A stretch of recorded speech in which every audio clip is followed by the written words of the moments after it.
आपल्याला माहिती आहे की पीक विम्याच्या बाबतीमध्ये आणि फळबागाच्या विम्याच्या बाबतीमध्ये अनेक सदस्यांच्या तक्रारी असतात। तिथं ते सदस्यांना तिथं ते असणारे शेतकरी त्यांच्या विधानसभा मतदारसंघातले आम्हाला विमा मिळाला नाही, आमचं नुकसान झालं आणि तरी आम्हाला विम्यामध्ये त्याचा ह्याच्यामध्ये निकषामध्ये आम्ही बसलो नाही, ही वेळेवर त्यांची मागणी असते। या बाबतीमध्ये मी निश्चित प्रकारे सदस्यांना सांगतो आणि मला वाटतं कुठे साहेब मला वाटतं इथं नाहीत, तर मला वाटतं आपल्या सगळ्यांना माहित आहे की अध्यक्ष महोदय की साधारणतः खरीप आपल्या ज्या पीक विमा प्रधानमंत्री पीक विमा योजना आहे त्यामध्ये 14 पिकांचा समावेश असून रब्बी हंगामातील 6 पिकांना पीक संरक्षण दिले जाते। खरीप हंगाम 2025 करता एकूण 2407 कोटीचा विमा हप्ता हा आपण तो भरला होता।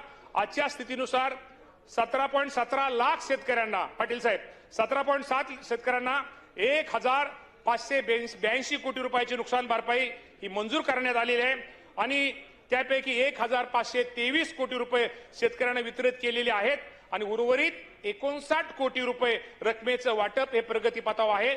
एकूण पात्र लाभार्थ्यांपैकी आता सध्या साधारणतः 96% शेतकऱ्यांना नुकसान भरपाई मिळालेली आहे आणि उर्वरित जे रक्कम आपल्या शेतकऱ्यांना त्या बाबतीत सुद्धा निश्चित प्रकारे आमचे प्रयत्न लवकरात लवकर माझ्या शेतकऱ्यांना मिळेल यासाठी प्रयत्न चालू आहे।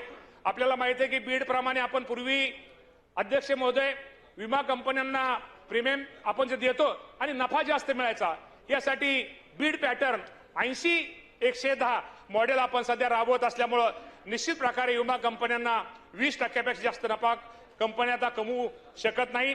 पीक विम्याच्या बाबतीमध्ये शेतकरी तसेच लोकप्रतिनिधीच्या काही ठिकाणी आक्षेप आहेत, काही अडचणी आहेत, याबाबत सदर प्रकारच्या अनुषंगाने मी आपल्याला एवढं सांगतो की संबंधित जिल्ह्याचे जिल्हाधिकारी असतील, आमच्या कृषी विभागाचे अधिकारी असतील, या सर्वांना सदर आक्षेपाची पडताळणी